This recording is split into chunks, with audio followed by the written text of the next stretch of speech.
Part 1D of the titration problem, what is the pH at the equivalence point? Right now, we've already figured out several things. We figured out that halfway to the equivalence point, that took 70.3 milliliters to get halfway to the equivalence point. So, if I do twice that amount, that's how much it takes to get to the equivalence point.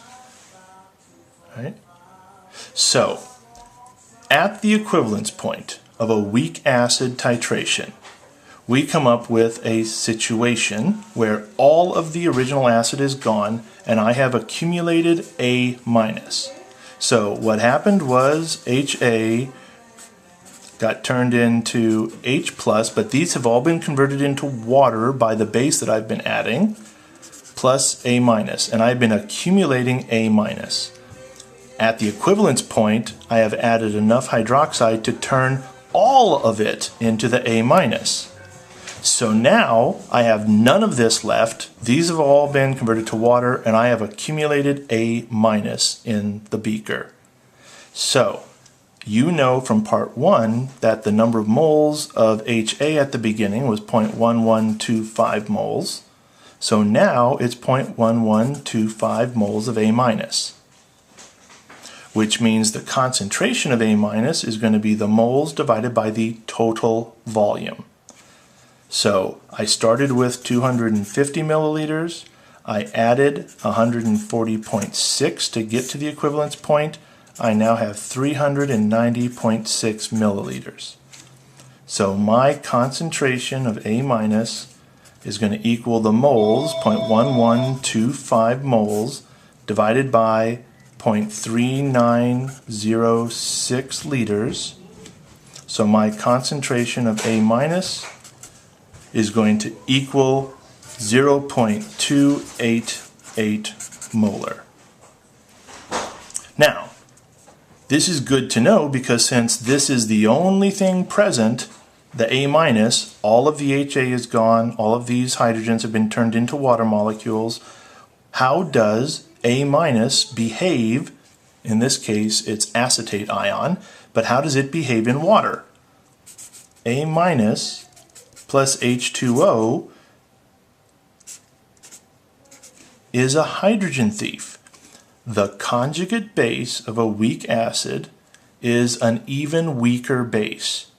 So, as a weak base, it is going to steal a hydrogen, and I'm going to make some fresh HA, but only very little, and I'm going to leave behind hydroxide. If it's a base, my Kb expression is that the concentration of HA times the concentration of OH minus divided by the concentration of A minus. Well, I know this concentration. I figured it out already. These two have to be the same, that they appear together, so these have to be the same. If I find one, I find the other. So this can be x squared. The question is, what is my Kb? Because if the top is x squared and the bottom is 0.288, I need a number over here for Kb. Well, since Ka times Kb always equals Kw, one of our relationships, I know Ka for this reaction, the beginning one. And I know Kw because it always is 1 times 10 to the minus 14. So, Kb is going to equal Kw divided by Ka, which equals 1 times 10 to the minus 14 divided by 1.8 times 10 to the minus 5. Kb happens to equal 5.56 times 10 to the minus 10. So, I now have a number for Kb to plug in here.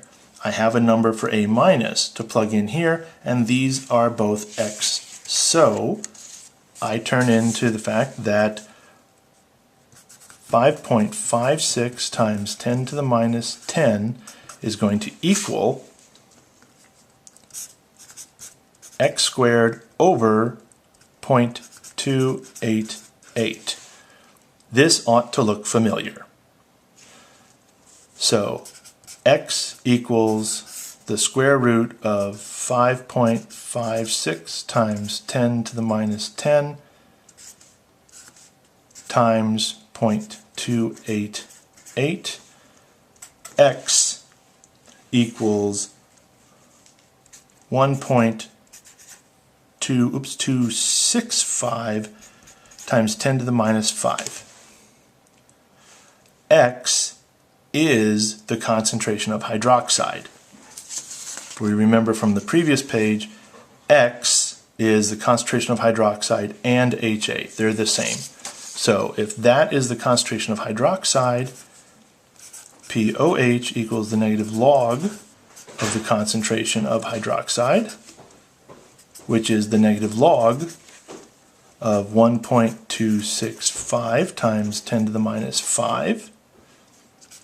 So POH equals 4.898.